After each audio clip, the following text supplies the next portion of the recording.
I'm really glad we pressed record because Susie and I have just been chit-chatting over here for like an hour. We're really going to run out of material. We're never going to run out of material. Who am I kidding? For like an hour, we've just been chatting. I mean, I have a lot some of this on my mind. This is episode 507. As a matter of fact, I was listening to another podcast, which shall remain nameless. Even though I enjoyed it, I was like annoyed at how they were so entertained by each other and they kept laughing too hard at everything. And I was like, this is so annoying. And then I realized that's what we do. That's exactly. Like, why do people enjoy this? We're adorable and charming and hilarious. What are you saying? I know. I'm so grateful. We do what we can over here. I guess people feel like they're just in on the conversation. It's so nice. They are. And, they like those moments where I can't remember what something's called, and then they are yelling it at their radio, and they like stay tuned for what you'll know and Sarah won't in this episode of the Brain Candy Podcast. Right. They feel better about themselves because they know the answers that we don't know. Yes. Oh, Sarah Louise. How are you, Suze? Well, as you know, I've had a rough week. You have. Went to the hospital. Had a problem with my nether region. Yeah. But hopefully things will start improving here. I don't know. Yeah. It's been a rough year for everyone. It's been rough. You know what I feel like is happening is like, it's like... Our pets' heads are falling off. Heads are right. It's like there's just enough of an uptick for like you to kind of let your guard down a bit. It's like when you get back from a challenge and you get sick. Yeah. Absolutely. Oh my God. Yes. This is exactly it. We're probably going to see a lot of this from a lot. I think so. Mm-hmm. Yep. We always talk about how when we go on the challenge, everything's great, hunky-dory. And then the moment we get home, we get sick because you're not in survival mode anymore. You're like safe and happy and comfortable. And your body needs to actually shut itself down to rebuild and like work. It needs to like take you out. Like, so my butthole is on a vacation right now with some vicodin. Oh God. Oh. Any hoodles. Wow. Did you read about the car with the bees in it? No. I thought you would be on top of this. This is your kind of story. The bees? What do you mean? This poor... I see a very, what I would call an AWH or an accident waiting to happen. I refer to all things. I go, oh, that's an AWH. No. Do know this is an acronym that nobody else knows about. AWH. Wait, I gotta write that down. I like say this. I'll be like out and I'll like see something. I'm like, oh, AWH. I like say it out loud to myself. No, I'm around people who are like, what? I'm like, that's my new favorite thing. Either that or the Vicodin kicked in. I love either. Susie's going to be my best audience because she's all half the fun drunk. Sarah's extra funny when her audience is on Vicodin. No, they didn't begin with the bees in the car. This poor fool parked his car in New Mexico at an Albertsons and went inside for 10 minutes. And when he came out, there were 15,000 bees in his car. Oh, they do this. Yes, this is what. Oh my God, we learned about this. Yeah. And we learned about there's the guys in New York City who's they're bee police officers. Yes, the bee police officers, right. The bee cops. Not beat cops, bee cops. Yeah. Oh my gosh, that tickles my funny bone. Am I on Vicodin? I'm not on anything. Oh, God, it's so funny. Right. So he comes out, and at first, he just gets in his car and goes driving and doesn't realize. Yes. Yeah. And he's driving down the highway and figured out we got a problem. AWH. He called 911. And they sent this guy who's an off-duty firefighter, but he's a beekeeper hobbyist. I love that. And he came with his box. Yes. And he said that, the reason this happens is that the queen has gone to look for a new hive or whatever. And so all her boyfriends follow her. And he said that... Like they do. I My guess... lipstick brings all the boys to you. Yeah. The box that he brings, he sprays with a thing that smells like the queen. Yeah. So all these bees think it's the queen, and they get in there. And he said, like, the first 14,000 is no problem. But it's that last 1,000 that takes some extra time. Wait a sec. Yeah. And he said he spent extra time making sure because he didn't want one of those poor bees to be left behind.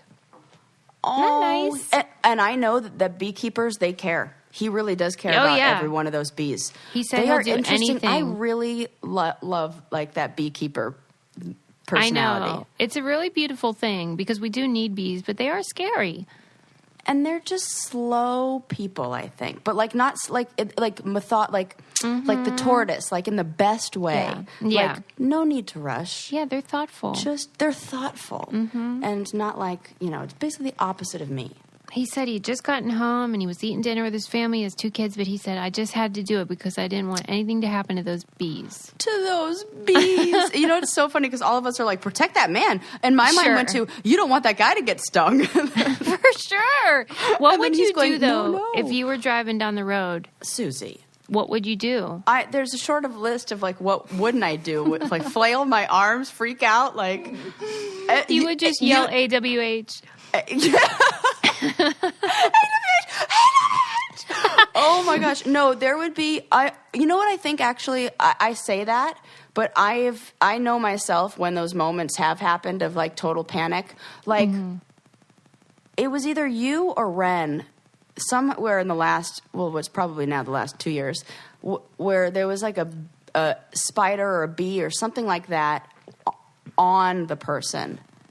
I feel like I was there for this. Yeah, and I was like, hang on one sec. And you were like, somebody said, like, that was the calmest, I'm so glad you reacted like that, because if you would have reacted, I would have freaked out. Well, because remember how you told Ren that bees don't really hurt? And I was like, Yes. They're fine, they don't sting. They're fine. I still am not, I still would like a poll. Have we done a poll about this? No, I think you're right. I think we do need that. I'm still going to, I'm going to write that in my notes. Yeah, is it like no big whoop? Is it no biggie, or is it like... Pretty painful. Pretty painful, because like... And I really am not the person to ask because, as you know, I have the allergy, so maybe the pain is worse for me. I don't know. That's what I think. I think it's got to be like your... And is it like a scale of pain and... I don't know. Or maybe it's like my relationship with that pain and that...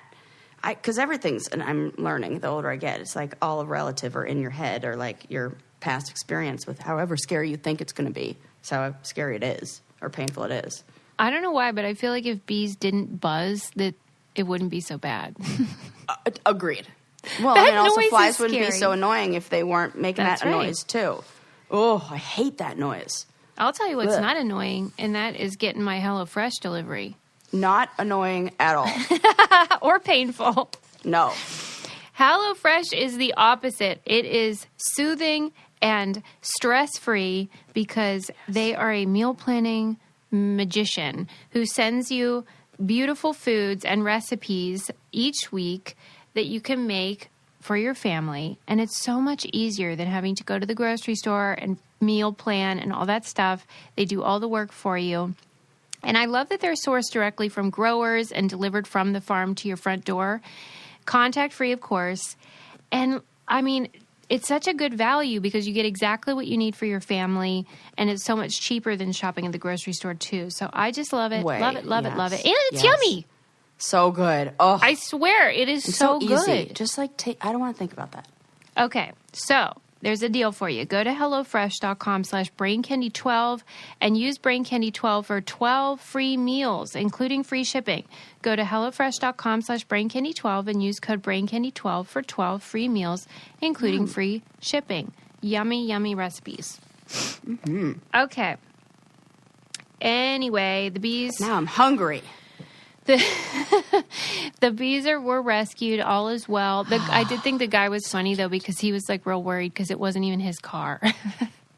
Oh, my God. He had borrowed it. But, like, Can you imagine that conversation before too? Like I always like to think like that whole scene is like something out of a movie. He's like right. telling his friend like, "Can I just borrow your car? I'm just going to run to the grocery store real 10 minutes. quick. I'll be 10 minutes tops. It'll be no big deal." Oh my God. Okay, but like don't let anything happen to me. What can go wrong? I'm going to be gone for 10 minutes. And he'll come back and he'll be like, "Good news, bad news." How do you feel about honey? Went to the grocery store, got some honey. No, not in the grocery store. Old-fashioned way. Oh, God. But hashtag save the bees. We do love our bees. We love them. We love them so much. There are bees on my shoes right now, actually. I watched... Oh, okay. Not real bees. A drawing of a bee, like a embroidered. That's good. Yeah, not real. You were like, Thank okay. heavens. Yeah. So I was just talking to Susie about a spider on my ceiling, so they're like, this house is infested. Yeah, it's like a real wildlife situation over there in the suburbs. That it is. I do live. There are coyote warning signs, like, you know. Yeah, we just heard some coyotes here last night. Oh, that was scary. I don't know, though. I feel like they would eat me. There's a law. I didn't even know this, and thank goodness they passed it. There's like an ordinance or something, but whatever it's called, in this area, in this, I don't know if it's all of Thousand Oaks or just this neighborhood here, that you can't have outdoor cats. Good. Good is right, because 6 of mine died. 6? Jesus Christ. 5 or 6. Maybe not 6. Maybe 4 or 5. Sarah, jeez. Maybe 3. We have to ask my mom. My childhood memory says 6. But really, it was not that. It was like probably like 4. But that's still a lot. They just never came back. And we know it was coyotes, because that's what happens when you live in Wildwood. You're going to have your cat eaten by a coyote, because they like those. That's good. It is, even without coyotes, it's too dangerous out there for our little kitties. Keep them inside. My God, they love laying around. They love laying around. Okay, they do. I watched the last Blockbuster. Did you watch it? Oh no, not yet. It's real cute. Oh, good. You know what's funny is the reason why I didn't watch it is because I thought we had already talked about it on our show, but I think we had. I don't know. I was like, oh, maybe I already know this story, which is a weird thing. I have no idea. You know what? We did talk about like how they were you could come for an experience, like a 90s experience and watch a movie overnight. I remember that. Yes. Well, the documentary, which is on Netflix, The Irony, of course, is interesting. Oh, my God. That is really funny. Right? Netflix is telling the story about how they ruined Blockbuster. And what I loved about it was that this is in Oregon, and the woman that runs the store is like just this hero she just loves her job, and she's just really committed to it and creating this community, which I think is why it's the last one left, because they still make a profit, you know? People are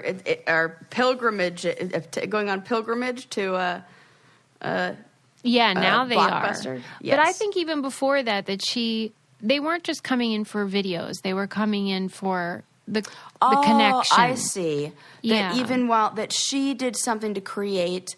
Okay, so she owned the Blockbuster while it was still like a Blockbuster, and not like an ironic Blockbuster. Yeah, it still is a franchise. It's no different, and it's the last one, and they just renewed her for 2 more years, but like... Oh my God. It's just her. Yeah. Why can't they say that she owns... I mean, they should just like let her own Blockbuster, for Christ's sake. True. Like, just give it to her. What are you still taking money from this woman for? I know, because she is so nice, and she like has to go to Target on like Tuesdays whenever the new releases come out and buy copies to put in her Blockbuster. My God. It's adorable. And she like buys candy from Costco and stuff. And it's just real special. Well, I want to see this. I'm not kidding you. I shed a tear. I will. I know. I'm getting like... Because I just love anytime somebody puts thought and care into... Like... Well, and you can tell like she's kind of like super into the fact that she's this icon now. Oh, well, that's kind of fun, like, too. Yeah, it's real cute. Like, she feels important. Oh, yeah, seen. Yes. And I like that. It would be really nice if the thing that you valued and put a lot of energy into finally got attention and recognized, and people were like, we appreciate this so much, we're going to make a documentary about it. Yeah. I would feel like that too. Mm-hmm. Oh. It's so cute, Sarah. And it's also like the nostalgia of it and like sort of the story of how these video stores came to be and then why they collapsed and all that. It's great. I now go to a Trader Joe's in my neighborhood that is next door to what used to be the Blockbuster. Oh. And every time I go to that parking lot, I am transported. Oh my God. To the night. So where I remember my mom pulling up and running up to the door and putting the video in. I remember and of course it was something, before, but I think with COVID and everything, whatever business was there previously has now gone out of business as well. So it's just empty, which in my mind, it was I've turned it into it's been empty since Blockbuster. Yeah, right. It's just frozen in time for me that. Yes. And it is so interesting. So yes, that nostalgia is real. I can only imagine. I can't wait to watch it. It's interesting when people explore the sensory idea, how it smelled and the sound that the VHS case would make when you open it. And all these things. Oh my God. Like you say, they transport you back to that time. Yeah. Now, we were too poor to actually go to Blockbuster, so I was only going with friends when I would stay overnight at their house. But I thought it was super fancy to be a member at Blockbuster. Wow. Because, those late fees, they're expensive. I was just going to say, was it the late fees? Yeah. It was. Yeah, they sneak and up Lord on help you if you lose one of the. I think I just at the last garage sale I had got rid of a Blockbuster video. I had 12 Monkeys, that DVD. Oh my God! You never returned it? Never returned it ever. I still have I probably still have. Oh my God! Balance. What is with probably you? Millions. You're probably the reason they went bankrupt. It's me who didn't return 12 Monkeys. People were really dying. What year? What year would you say? Oh gosh, it was on DVD. Okay. And it had to have been I know where I was living. So I was living in Orange County, and it was when I had my own apartment, and I had this apartment. I got it when I was 17. My aunt, I got it. Somebody signed for it because, well, when you're young and you're a boss bitch already, you get your own place. I had a roommate, so not really mad, but so when was that? I was 17 or 18 in 2000, so it was got to be somewhere around 1999 to 2000. Wow, no, Twin Towers still intact. 2004. Oh, okay. No, 2004. Okay. There you go. 2004. Wow. Around then. Did you like the movie? I love the movie. Clearly, I kept it. You're like, I still have it. Still have it. Yeah. That was bad math. But at the time, were you just like, I'm keeping this, or what? No, guaranteed it didn't go like that. It was. That's what I want to know. Oh no! It was. Oh God! Sarah. Look, I'm. Oh my God! It's like I'm talking to myself over here. Susie. Oh my God! I can't believe I just called you. I was in my head talking to. I was like, I have ADD. I was guaranteed. I'm talking to myself in my own head here. You got to return this. You got to return this. Right. Here, you should definitely put it out to return. Put it right next to the door to return. Put it in the car to return. Did not return it. Then I moved. Right. And then I was like, well, not returning this shit now. Oh my God. Don't have to ever go back to that Blockbuster. Guaranteed. That is what happened. That would keep me up at night. That's why I have anal problems. there you go. And I just let it go. So good for you. One thing I will never let go of is my love of function of beauty. Never. You know what I dreamt last night? What? I dreamt that my mom got her function of beauty because she's been commenting on my hair all the time, and right. She's like, I love it. It just looks so good. And I love your natural curls. And they're just so freaking Healthy. popping right now Yeah, because they're of this. I mean, they are so good, and that's all I'm doing is watching this. And I dreamt that my mom got it, and then I woke up and I got so excited that I picked up my phone to go talk to her about it, and realized it was a dream, and that she lives in Costa Rica and probably didn't get that. It doesn't have that. Well, so, we should you should ship get it some instead. to her. You should get it instead because you just go on to Function of Beauty and you take their quiz and you tell them about your hair type and your hair goals like length or volume or oil control. And then they'll send you a customized product for your hair. You can choose your color and fragrance, or you can have no fragrance and no dye, whatever you want. It's vegan and cruelty-free, which I love, and no sulfates or parabens. I mean, come on. What is... And you can get it so it is curly girl friendly. Curly girl friendly. No silicones. Yeah. Yep. Mm-hmm. It's great. Never buy off the shelf just to be disappointed ever again. Go to functionofbeauty.com/braincandy to take your quiz and save 20% on your first order. That applies to their full range of customized hair, skin, and body products. Go to functionofbeauty.com/braincandy. Let them know we sent you and get 20% off your order. Functionofbeauty.com/braincandy. Yes. My body wash is on its way, and thank goodness it is my favorite. Very exciting. I left it at my old place. Oh, that was a big mistake. I hate that. Big mistake. So I had been, but it's arriving soon. So next thing I watched was the Tina Turner documentary. Oh, I want to see that real bad. I recommend it. It was great. Yes, I've heard really good things about it. As you know, I love a rockumentary. And rockumentary. Oh my God, I have never heard that word. Except last time I said it and you loved it then. Oh. When I talked about the Bee Gees, you were like, I love that. Well, I'm nothing if not consistent. Yeah, and I love it too. It was really, really good. It was so interesting. Of course, we all know about like the Tina and Ike domestic violence relationship. And I mean, it's become part of her story and like her identity, really. Yeah. And the documentary did a really good job of telling that story, but then telling how it's unfair that was then her story. Right. And how no matter, she's like, okay, I'll write a book and then I'll tell the story and then it'll be done. But then it was never done. And then the movie came out. And then, you know, Angela Bassett did such a great job. And I think she even won the Oscar for that. And it's like she cannot escape the Ike abuse. It's really sad. Yeah. And you know what? It also became really like, for lack of a better term, like cemented or like...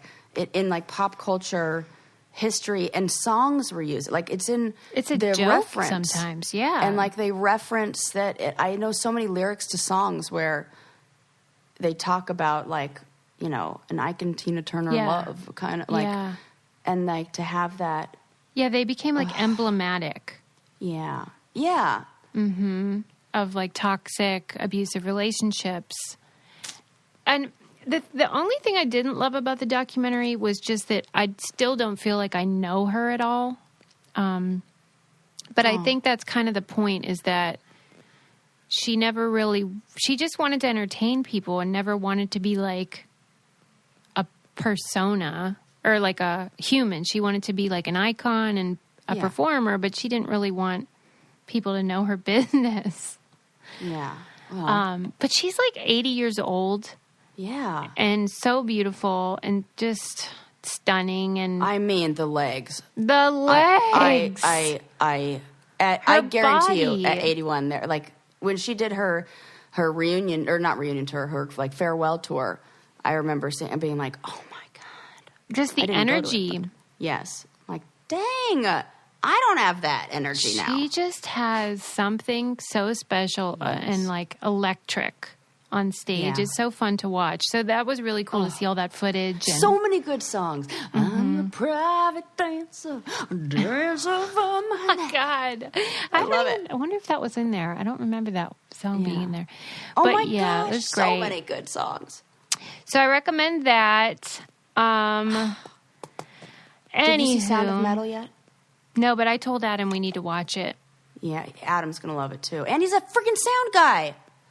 He's a freaking sound guy. I said, I think this is a movie where our interests will overlap.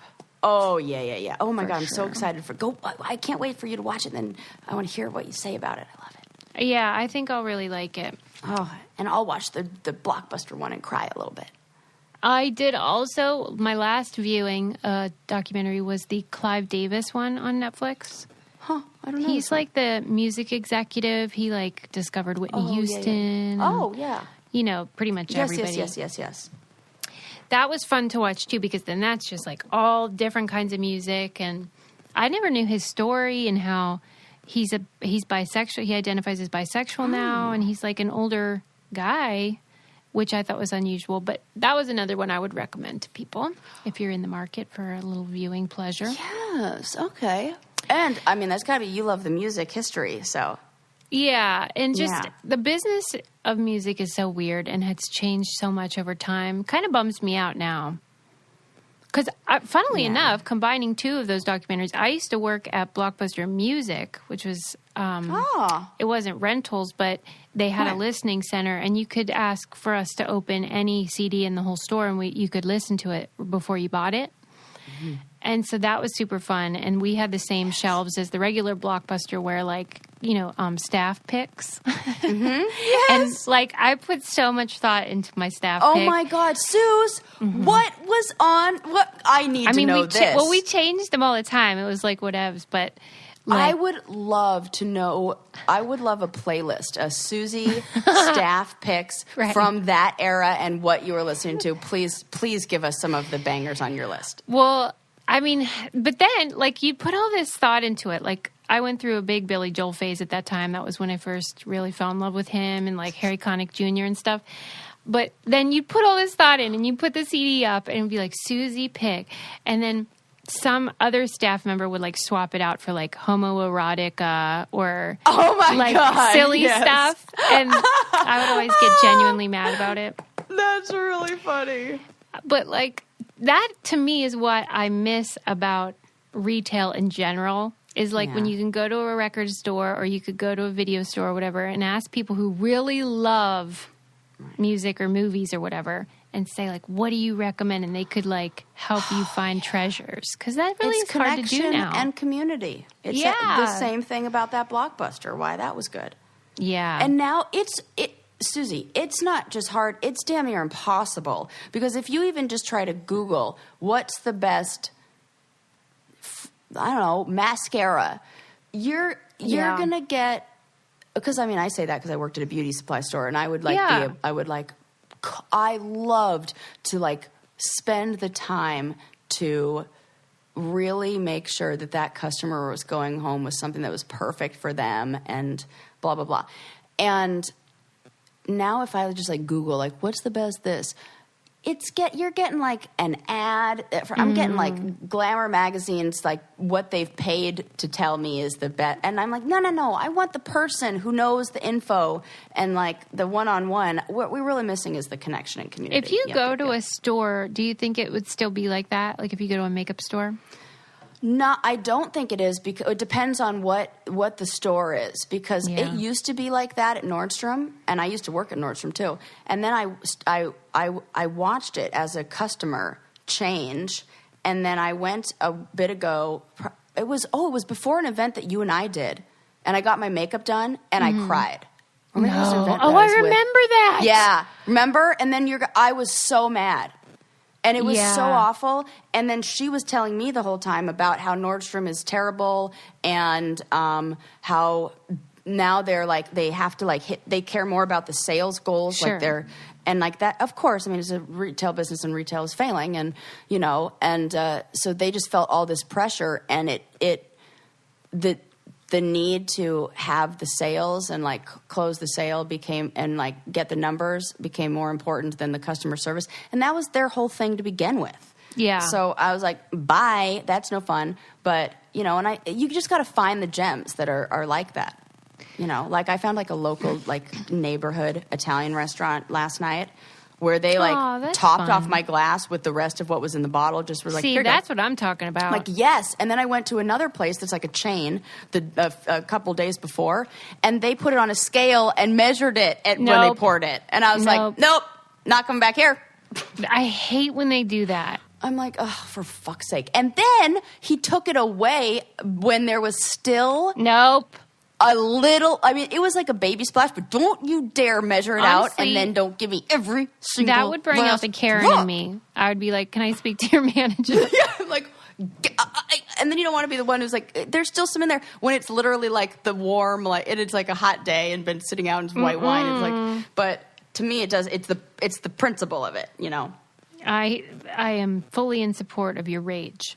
Yeah, there you go. And there you go about the best item you can buy these days, which is a perfect comfy bra from Third Love. I mean, you don't want to be uncomfortable. And your breasts deserve the best. Did I already tell you about their sets that make it super easy and you're just like, yes, I love it. People, you need to buy it. They are so cute. Yes. They have more than 80 sizes and a perfect fit promise. So if you don't love it, you can exchange or return for free for 60 days. And they use the measurements of millions of women to design the bras for all-day comfort and support. And I can attest that they have succeeded. Memory foam cups, no slip straps. I always say I love their undies as well. It's comfortable. They're high quality. They don't fall apart. And so it's a real investment, but with a very affordable price tag. Third Love knows your one true fit is out there. So right now, they're offering our listeners 20% off your first order. Go to thirdlove.com/brain now to find your perfect fitting bra and get 20% off your first purchase. That's thirdlove.com/brain for 20% off today. Yes. So I know you gave me a list of movies, but this, I saved this. I was just going to send this message to you in text message, but I might as well tell you on here because I saved it. I saw a Bob Saget posted on his Instagram a clip from a show that's on PBS, and it's called it's a PBS American Masters, and it's called Never Too Late, and it's about trumpeter Doc Severinson. Yeah. Susie, it looks like you would love this. I would. I love Doc Severinson. Look, I don't even know how to pronounce his name. I'm like, who is this guy? But I know Susie will love this. Yeah, he's the band leader for Johnny Carson. Yes. On The Tonight Show, he played trumpet, and he also plays the theme song for Designing Women, Georgia on My Mind.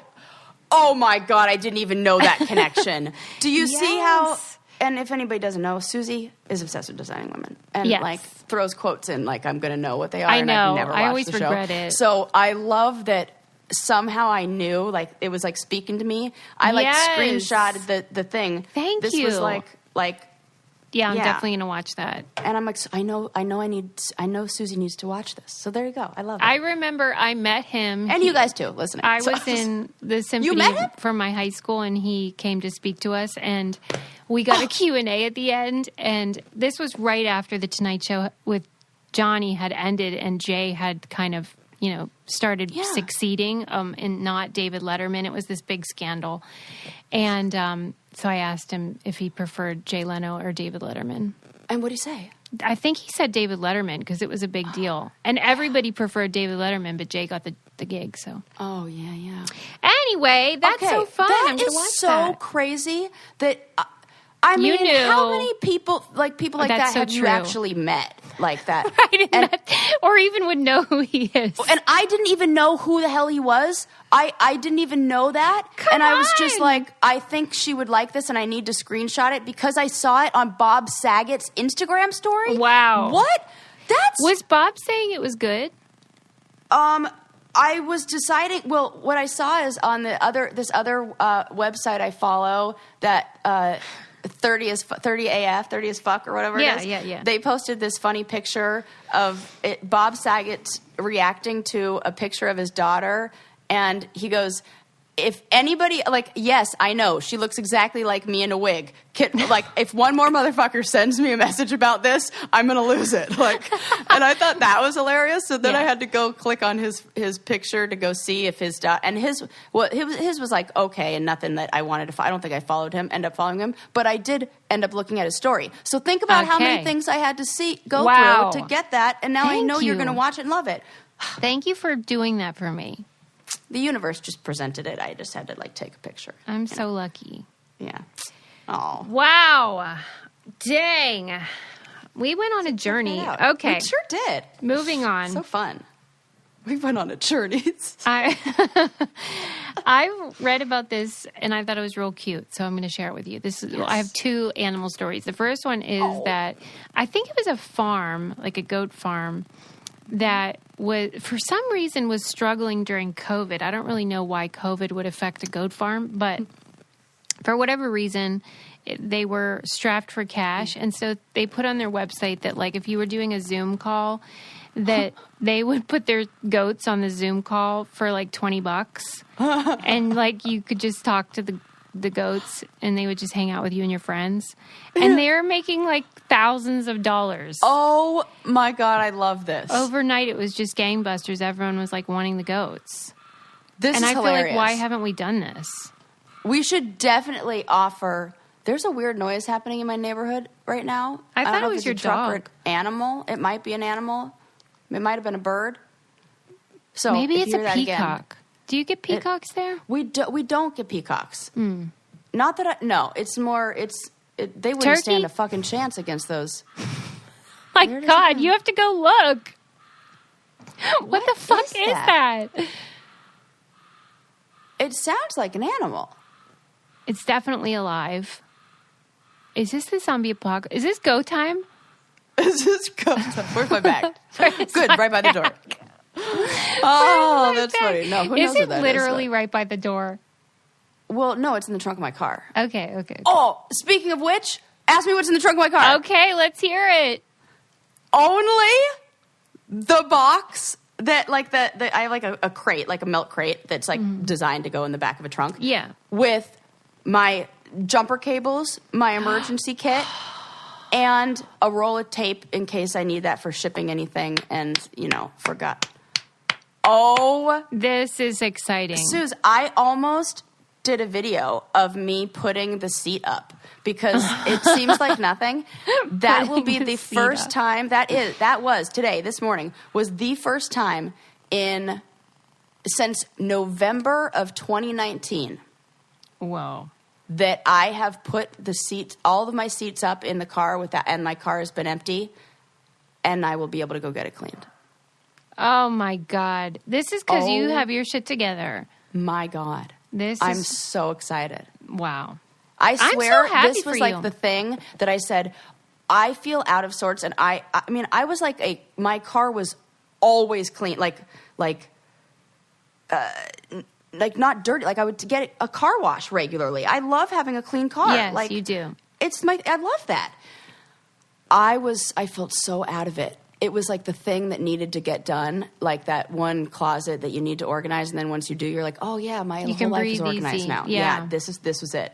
I was like, oh. So that was a little aside. I am so happy for you. Personal accomplishment and goal. So, we're all happy for you because you have been through hell. Trunk is happy. Thank you. Okay, hold on. Second, has it though? This shit's crazy. Second animal story. Oh, yes. Is that they did this study about pigs. You know how pigs are supposed to be so smart. And they taught them how to play some video game.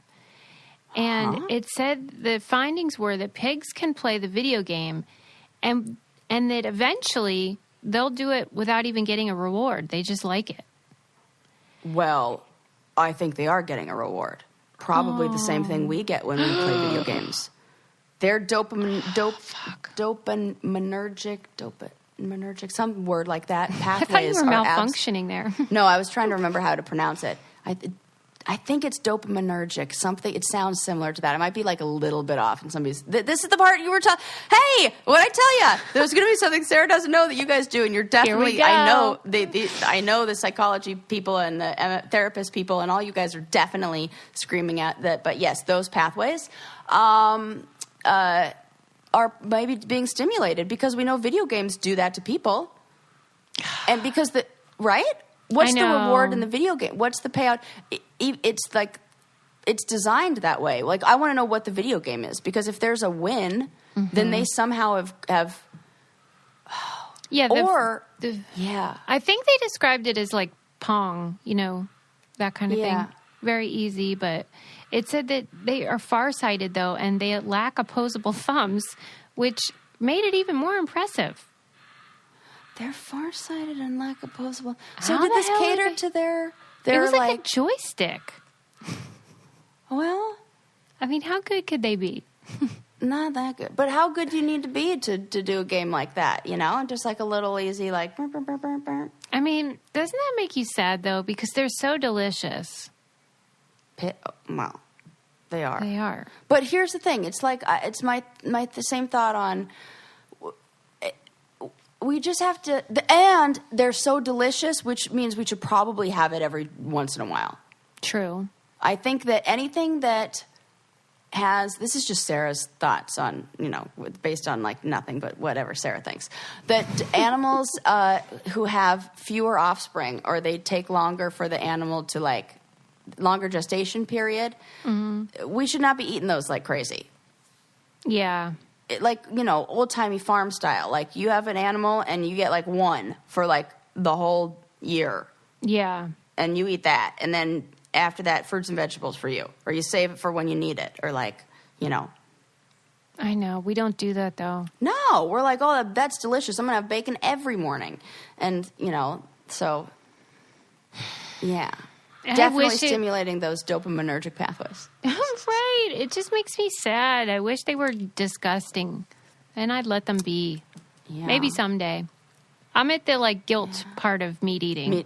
Me too. Every day I think about it. Me too. Every and day I don't think eat a lot all of I meat. would be is a relationship with the vegan or vegetarian away from. Yeah. Like, I just need creative meals. Okay. Like, I just have my I should probably use HelloFresh for that, and I'll just switch over. Well, that's true. You could. That's actually a good way. This is like just Sarah having a thought, but yeah, it's a good way to like, not an ad. Good way to just like introduce that, because then I don't have to cook any of those meals, and I'll just like. Yeah, well, mix it up. I mean, 3 nights a week. I know that vegetarians like to pretend like all their meals are so good, and I'm really happy for them if they feel that way. And I really don't eat a lot of meat. I don't enjoy it that much, but sometimes their meals suck. Sometimes, vegetarian meals. Yeah. Well, Like, no, you're not it's the fooling seasoning. anyone. It's if you can season things right. It's also the mouthfeel. Oh. I will agree with that. It's a tofu and mushroom and eggplant. That is a eggplant and mushroom. And don't even try to substitute my burger with a portobello mushroom. You're high. Beyond Burger, I'll tell you what, they've done it. Have they? I've never tried one. I love those. Those are great. I buy them all the time. And I'm the kind of person who you can give me like fake, like, or not like the healthy version of other things, and it could have fooled me. Right. Like, I think because my mom gave us all of that, like, healthy, organic-y stuff that, when we were growing up, we didn't have any, like, I'm not like one of those, like, nope, this isn't that, I can't have that. I'm like, yeah, sure, that's fine. Tastes close enough to me. And, I'll take that cauliflower pizza, sure. And I cannot get down with the vegan cheese, though. Don't even do it. Good. What are you talking about? There is some good stuff. The CHAO. There is that cashew butter that I really love. The cashew cheese, that is good, though. But the other stuff, no. I'll tell you You're what gonna have is to show good. me. What? I'll tell you what is good. Playing Best Fiends for hours. You're telling me. My God, I'll forget to eat meals if I don't look up for my game. Top-rated mobile puzzle adventure that has us hooked. It's like lovable characters, thousands of levels, all this content, super fun challenges, and you can use it when your phone's not even connected to the internet, which is... It is the best airplane game, period. Going. Yeah. I agree. Yeah. It also, is so when I was out fun. of data on my phone and didn't want right. to. You did have a problem recently. I did. Because I didn't have Wi-Fi for a bit. So there, that's a I'm problem. always checking for the latest update, too, because they add levels and characters and stuff. And they're always seasonal, too. And you know like, how ooh, we it's feel. going to be cute. Yeah, and it's like, we're not on the challenge anymore, so we want to solve puzzles. We'll just go on Best Fiends instead. They're way better anyway. Yeah, right. And Way less more stress. Yes. But opposite, just don't blame us if you become obsessed, because you will. Download Best Fiends free today on Apple App Store or Google Play. That's Friends without the R, Best Fiends. Super fun. Yes. We have a guest today, Sarah. Very, very excited. I interviewed David Kamp, who is the author of Sunny Days, the Children's Television Revolution That Changed America. It is such a great book. Can't recommend it enough. He's a wonderful writer, but what I really love about Sunny Days is, I love Mr. Rogers. I love Sesame Street. Yes. And he breaks down the context for how this sort of crazy serendipitous moment happened where, we started producing shows that were engaging for children, helped get them ready for preschool or kindergarten, and lasted forever. Like, these are institutions. Yeah, they really are. It is wonderful. And I loved when I began the interview and I asked him why he wrote it or why this subject interested him and how, he was feeling down and he wanted sunny days again. Yes. I love Sweeping that. the clouds away. Yeah. And I think a lot of people can relate to that. I think a lot of people benefited from these shows and their commitment to diversity, representation, Still. inclusion. I just saw the cutest thing. I saw this post from a mom on Instagram or Twitter or something like that, where it was her daughter playing with a girl or a boy who had autism, and the mom was like trying to say like, well, it's okay, like be slow, and the little girl goes, I know, I saw him on Sesame Street. Oh. And I'm like, yeah, there's a character on Sesame Street. I know, Mom. And was very matter of fact like, Mom, we're fine. They so absorb it. It is so important. Oh. And it's important for people to see themselves represented on television and films and media. Yes. So the book is great. You'll love it, and you'll love hearing how it all came to be. And you should check it out. Sunny Days by David Kamp. Welcome to the show, David. Thank you so much for coming on Brain Candy, David. I loved Sunny Days. What a treasure you've written. Well, Susie, I love you for loving Sunny Days. I can't wait for my listeners to read it because I know they're going to love it too. Here's what I want to know. You're kind of like this Renaissance man. I want to know how you decide what the heck you're going to write about even. Honestly, I write things that are going to cheer me up because, we're kind of living in an unhappy period of our country. We're not a happy people, the American people. And I was kind of casting about, this is 5-6 years ago now, 2015. Even then, and 2015 sounds like paradise compared to where we are now. But even then, there was still such polarization and ugly rhetoric. And I thought, I want to go back and study a period of American history where people did something good and it worked and it made people happy. And that's kind of what led me to that incredibly fertile period of like late 60s and early 70s children's television.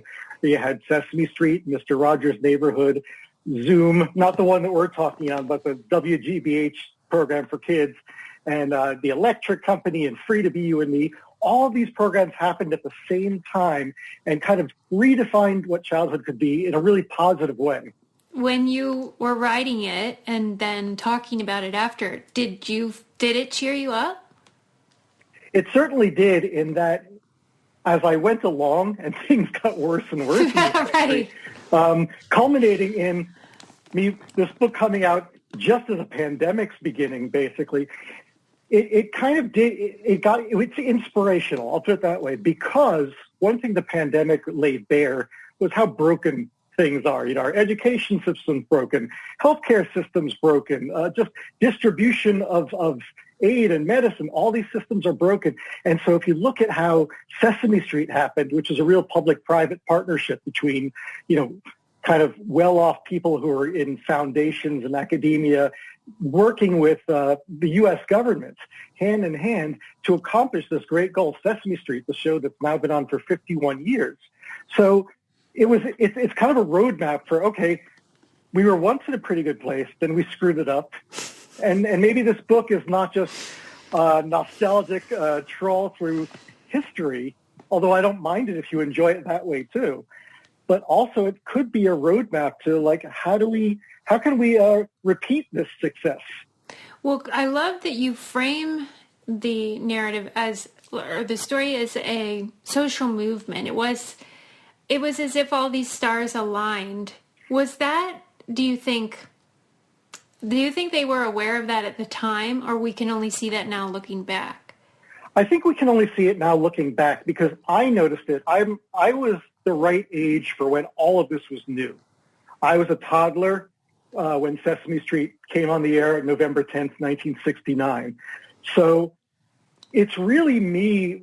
It's not a first-person book, but it's really me looking back, 30, 40 years later. And I started thinking about this when I was about 30 years old, saying that was an extraordinary period. I was kind of lucky, that I came along right at the time that Sesame Street came along and Mr. Rogers went from local show to national show to have these programs shape my childhood and my mindset.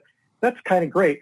So, yeah, it was with perspective. I'm so glad, Susie, you picked up on the idea of it being a social movement, because I think that's what makes the book unique, is that it looks at this stuff not just as, ha, ha, ha, weren't things kitschy and wacky in the 60s and 70s. It's really saying this is actually a social movement that all these amazing political undercurrents and cultural undercurrents, that's kind of what's fun and fascinating about delving into this stuff. Well, and you still describe much of what we see now. It still existed then, these sort of conservative values and progressive values and the clashing therein. But what do you think it was that sort of it felt like everything came together because they got federal funding. And then you pointed out how there were some shifts in cognitive psychology and their understanding of youth and early development. What do you think that was, the magic? Well, I think it was kind of a confluence of smart people trying to do the right thing. I kind of think we're almost in a moment like this is a very politically awakened time, let's put it that way. For all the polarization, especially among young people, we're seeing a newfound political awareness. And I kind of feel like 50 odd years ago, America was in a similar state. There was the Lyndon Johnson era, so you had a Democrat in control of the House and in control of both chambers of Congress. So you kind of had and it was way more progressive than now. It wasn't a slim majority. It was a progressive majority. So there was a political will to try out some sort of big government, and not as a pejorative thing, big government as a safety net and as a way to lift up the least fortunate among us and thereby lift us all up. Because if the least fortunate are lifted up, we all are. And as other things that you mentioned, at the same time, child psychology was a newly burgeoning field. That phrase, early childhood development, didn't exist until the 60s, basically. So that was suddenly a field that people were interested in. And the stigma attached to psychology, seeing psychologists, that was no longer, it was getting less and less and less taboo to even talk about that. At the same time, I don't want to discount this, it was kind of wacky. It was the 60s. And the fact that you had Jim Henson doing these psychedelic Muppets, and you had even children's TV composers influenced by the Beatles and psychedelic bands and that kind of Peter Max graphic aesthetic, this sort of multicolored thing. All of these things came together to produce something that was perfectly engineered for kids born in the late 60s and early 70s. I think a lot of parents watched this and thought, this is too weird. Sesame Street. It's too crazy.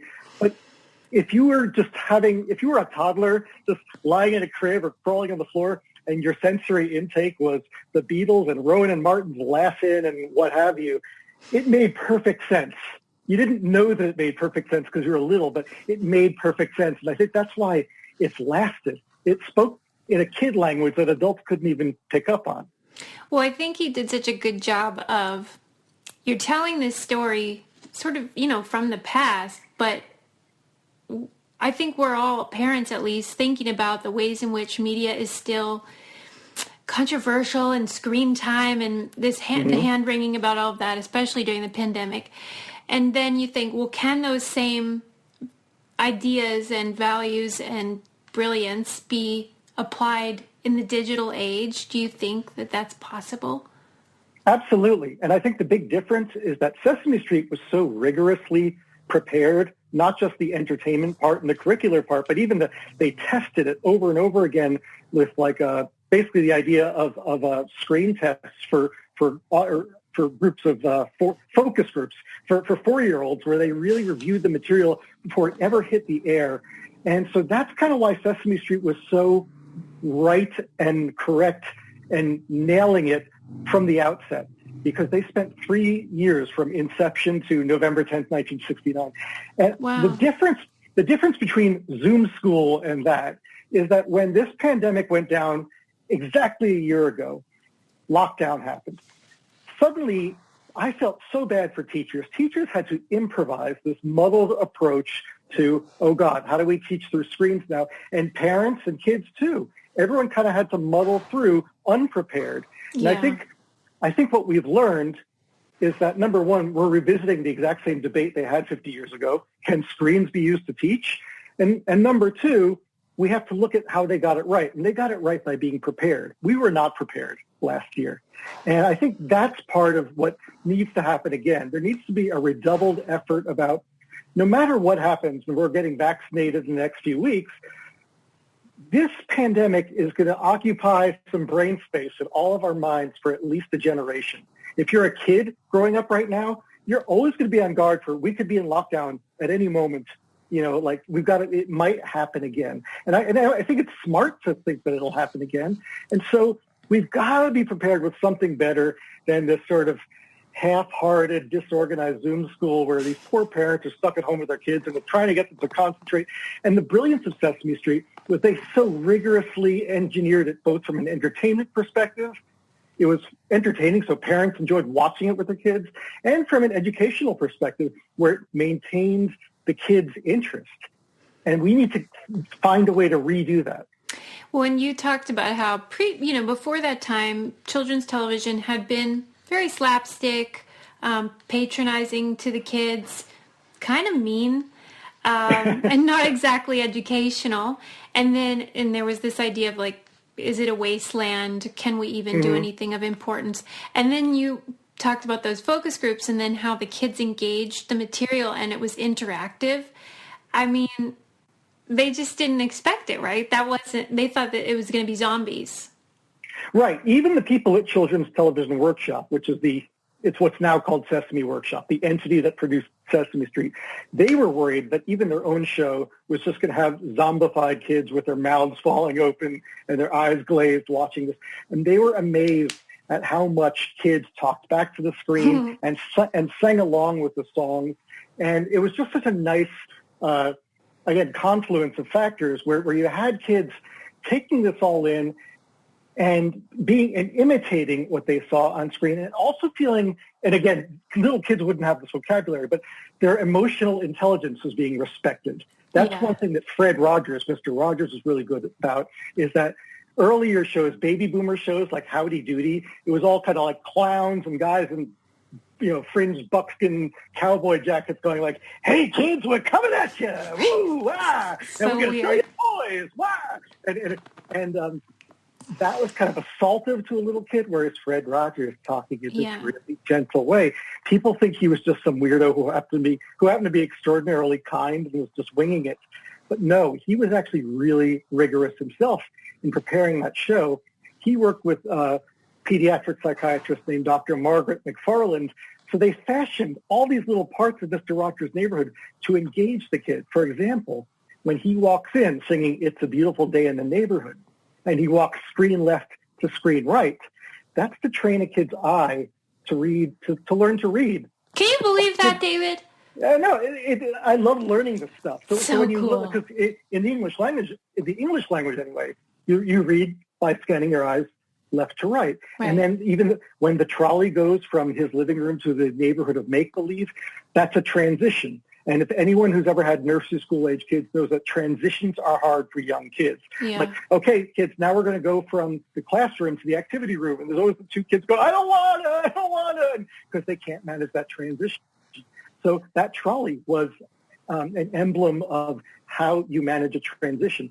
And kids were just absorbing this in a way that you and I as adults would not have absorbed it. They intuitively understood what was going on. Yes, I'm from Pittsburgh, so I'm a Fred Rogers enthusiast, and we all worship him here, especially. And I worked at WQED, which was his station, and it was such a magical place. It's almost like imbued with his essence, and it's a sacred space, at least for me. And it's because of that intentional approach that he had, and how you pointed out, he cared about their interior life. They weren't just noisemakers. These were human beings with rich lives inside. And he honored that. And the same thing with Kermit singing It's Not Easy Being Green, which, is a really slow, contemplative song that I think was in the very first season of Sesame Street. And theoretically, a kid should not want to watch that because the lighting of the original version is kind of dark. It's a solo piece. The song is kind of meandering and quiet, but it just spoke to this emotional tumult that kids sometimes go through, because kids aren't smiley little kids. Kids can be depressive little characters, thinking, why am I here? Am I a loser? Am I a winner? Do I fit in? Don't I fit in? And so that song really spoke to kids, again, in this way that perhaps flew over the heads of adults. Yeah. And so, again, respecting the emotional intelligence. And Jim Henson had an intuitive grasp of that too, I think. Yeah, he's a magical person. That's the thing. Like, I am so impressed with how they did all this and how intentional they were with each part. And then that it worked. Yeah. That it really did work, and that people were engaged and are still, like, they still care about it. Do you notice when people talk about it that they become like children kind of again? Well, even the stupid debate about, like, is Dr. Seuss being canceled? And of course, Dr. Seuss is not being canceled. But the fact that people still, of all political stripes, hold that body of work so sacredly. Mm-hmm. And I think Sesame Street and Mr. Rogers are in that same category. They're sort of totems of American childhood that you don't mess with. And you don't mess with it because they were so profoundly meaningful to all of us as kids. And they still are. I don't know about the youngest kids, but to multiple generations, Seuss, Mr. Rogers, Sesame Street, and even shows like Free to Be You and Me, which Marlo Thomas did, they are held sacred by people. And you don't question their legacy because it's hurtful, because they shaped the worldview of 100 million of the 300 million Americans out there. It was formative. It really was. And I can only imagine what it was like for people of color, and how even more so to be represented maybe for the first time. And you did such a great job of describing the ways in which, at least on Sesame Street, they really listened to feedback and weren't defensive. Can you describe some of that? Sure. Joan Gans Cooney was one of the co-founders of Sesame Street, and she was kind of basically the producer of the whole show. And she wanted the show intentionally from the beginning to reach inner city black kids. So that was her main audience when the show first launched. Of course, it became a show for all kids. But at the time, from season one, they had black cast members and white cast members. But Hispanic viewers were watching at home saying, hey, where are we? And a kind of coalition of Hispanic groups, some from California, some from Texas, some from Florida, some from New York, met with her in her office. And it was not a happy meeting. It was a really contentious one, where they were like, what the hell are you doing, Joan? Like, where are we? Whatever. It was argumentative. But she didn't push them away and say, no, look, I'm the producer of this damn show. Get the hell out of my office. She kind of heard them out and said, you know what? You're right. You're absolutely right. And that's why they cast Emilio Delgado as Luis and Sonia Manzano as Maria in season 3 in 1971. And those two actors and characters were on the show for more than 40 years. And that's amazing. And also that's, for a lot of Americans, myself included, my first and many other kids' first exposure to Spanish-speaking people, to, in Emilio's case, Chicano culture, and in Sonia's case, Puerto Rican culture. So that was such a huge learning experience. And I just want to add, Susie, about Black kids, too, because you mentioned this a little earlier. There were so few Black characters regularly on TV prior to Sesame Street that Jet Magazine, the Black Weekly, used to have a page in the back page of each issue saying, Black people on TV this week, meaning like, I couldn't believe hunt them that. down. It was like Hogan's Heroes is on at 8 p.m. and then like Star Trek is on at 9 with Nichelle Nichols as Lieutenant Uhura. Sammy Davis Jr. will be on the Merv Griffin show. So it was like they knew that there'd be like 6 Black people on TV all week, and not as regulars. That's awful. And so for Sesame Street to start as a 5-day-a-week show with Loretta Long and Matt Robinson as two of the main characters on 5 days a week, that was a watershed. I had Questlove from The Roots write the foreword to this book. Yeah. And he is born in 71, and he talks about being a little kid watching in Philadelphia, turning Sesame Street on and saying, that's the first time I ever saw myself on television. And it was aspirational and motivational, because if I can see someone like myself on television, that means I can be on television someday. And forget about even being in the entertainment field. It just legitimizes that you someone matter. who looks like me, matters. Yeah. Exactly. It was powerful and important, but it was so cool because it wasn't a big whoop. Like, it's not as if, at least I as a viewer, I wasn't sitting there thinking, how come all of these people are dark skinned? It just didn't occur to you. You were having too much fun. It was just too entertaining. I mean, that's cool, dude. Did you feel emotional when you wrote it? Because I teared up several times during the book because it's so special. Did you ever feel like that? Or is it just me? You know, it's funny, in the course of writing it, Susie, sometimes I got too emotional and had to step back. Yeah. And sometimes, and I think this happens with any writer, sometimes you get bored with your material, like you realize, like, I'm not feeling it today. And I actually went to the emotional space to motivate myself. It's like, okay, David, why are you writing this book? Oh, yeah, because it changed your life and every other kid's life. Yeah. And then you start thinking about songs. You start thinking about Rita Moreno and Morgan Freeman on the Electric Company. Yeah. You start thinking about, the Free to Be You and Me song with that little calliope playing at the beginning. And, here come the water. Yeah, man. Susie, I start to cry a little, and that actually motivated me to finish that damn chapter. Yeah. Because this stuff mattered so much. It did. It still does. But things change and evolve, and you go over the HBO deal and the consequences of that, and how something that was meant for lower income folks was now becoming a luxury item. And then you also, let me say what words you said. You said the hipness, depth, and variety are no longer there. Why do you think that is? Well, first of all, I want to preface this by saying I don't want to badmouth current Sesame Street, because they're still doing God's work. I mean, they do.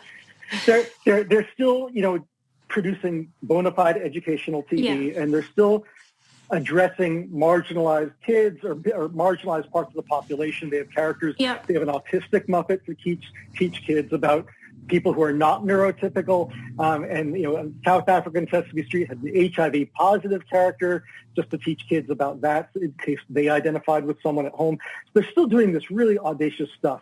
But is the show as cool or as fun as it was in the 70s? No, it isn't. That was it was a looser, more freewheeling time, I think, less cautious. The other thing, Susie, is that kids are basically born TV literate now. So I didn't start watching Sesame Street until I was, 4 or 5, really. And that was the bullseye demographic group they were going for. Now, Sesame Street is skewed more towards 2- and 3-year-olds.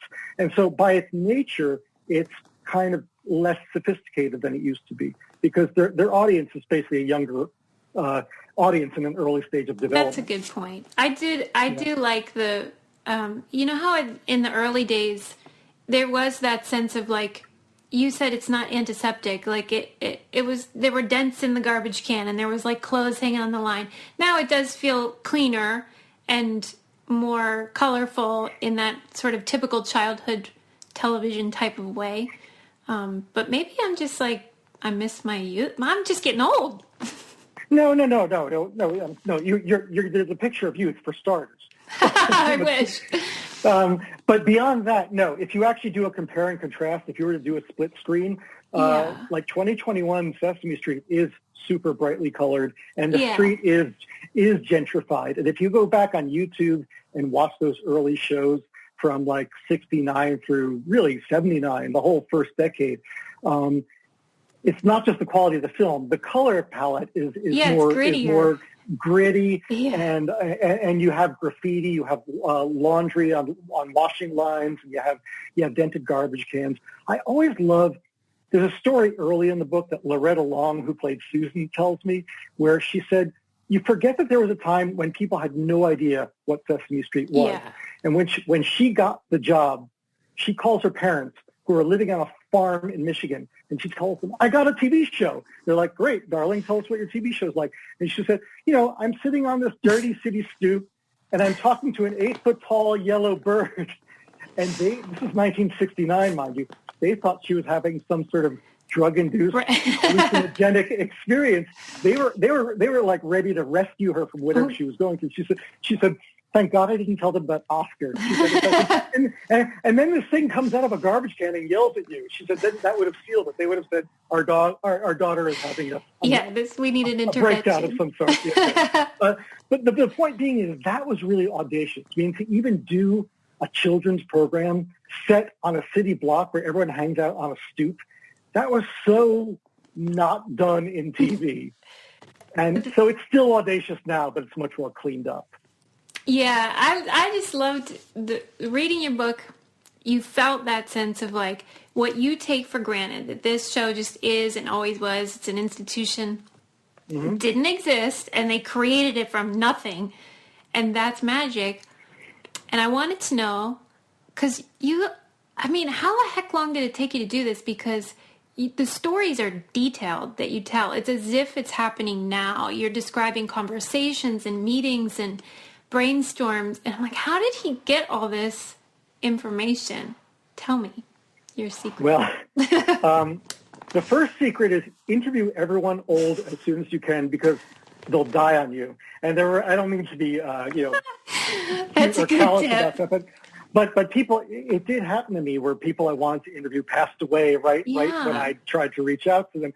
And I was really lucky to, first of all, catch everyone who's still around, like Joan Gans Cooney and Lloyd Morissette, who co-founded Sesame Street. Rita Moreno, who God help us, God love her, is still going strong. There are a bunch of people I was able to catch who were formative in developing those programs. The other thing is the University of Maryland has this amazing collection of all the children's television workshop papers, and sort of you can see in real time like all the notes of like the minutes of meetings where they're discussing Count Von Count for the first time. What if we had this vampire Muppet who said, I love to count 1, 2, 3. Like they're discussing all that stuff in real time for the first time. So it's pretty easy to recreate that once you. I cannot believe you got to see all that. Didn't you feel so lucky?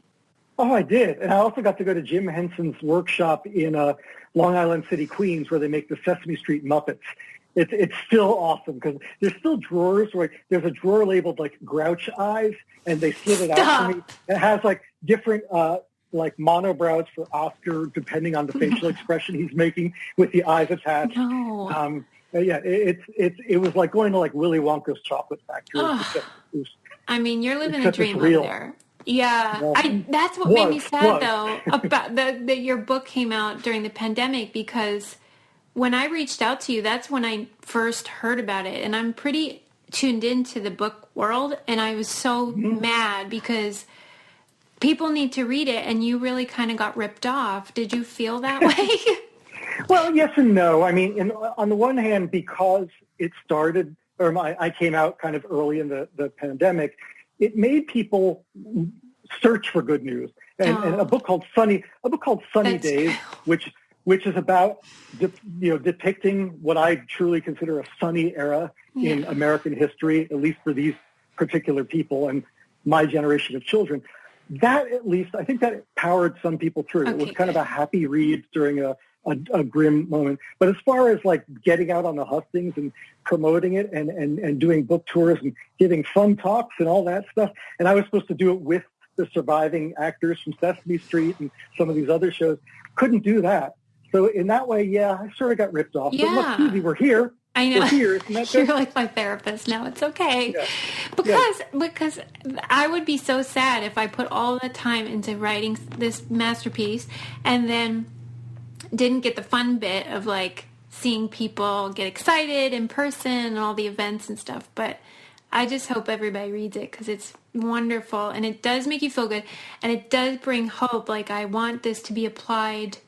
I want another period of sunny days, David. Right. And that's my intent too. If that title is not just backward looking, like here's a story of the sunny days of 1968 to 1975. It's also like sunny days are here again if you want them. Like hint, hint. Especially you younger readers, like you're of the generation, the people who are like Generation Z and millennials. You're the generation who can imitate what's described here and bring about a new period of sunny days. What do you feel is the future for children's television, based on what you learned? Based on what I learned, I think that we're kind of in a middling, mediocre period. But I think this pandemic, perversely, one of the good things that's going to come out of it is a redoubled effort to reach kids through screens in a more rigorous and more entertaining way. And we can't lose sight of the fact of how entertaining all these shows were. And that's part of the fun of the book. Do you have a favorite song from Sesame Street? Oh, gosh. You put me on the spot. Well, I'll tell you mine is Put Down the Ducky. I love Put Down the Ducky.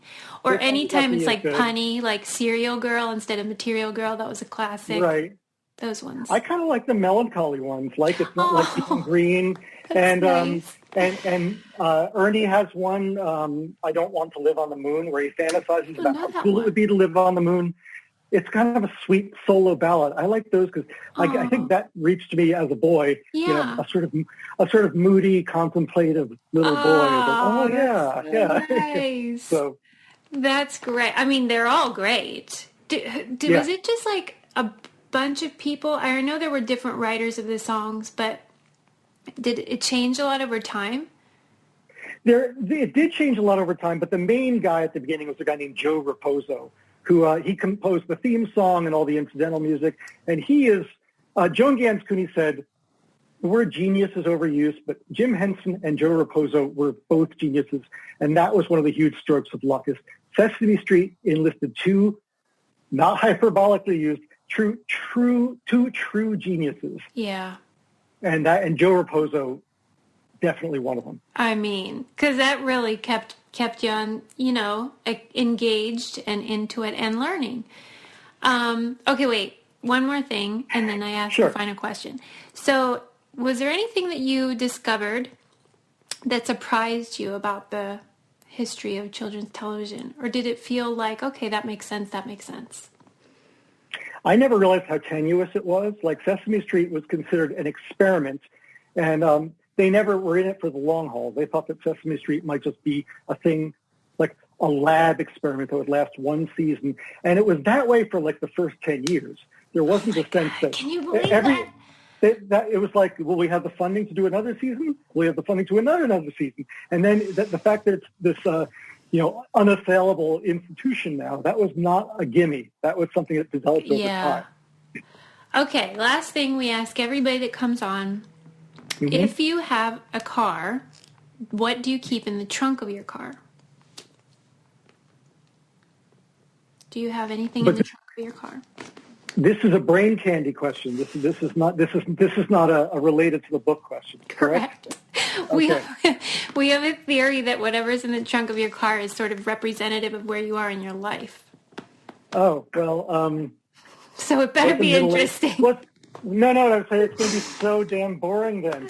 Mine is too. I'm it's empty. I think we have, this is it. I have recycling, the reusable shopping bags and a snow brush and the scraper, because I'm in the Northeast where we still have snow on the ground. So I know that's a really virtue signaling answer, but that's the damn truth. Yeah, true.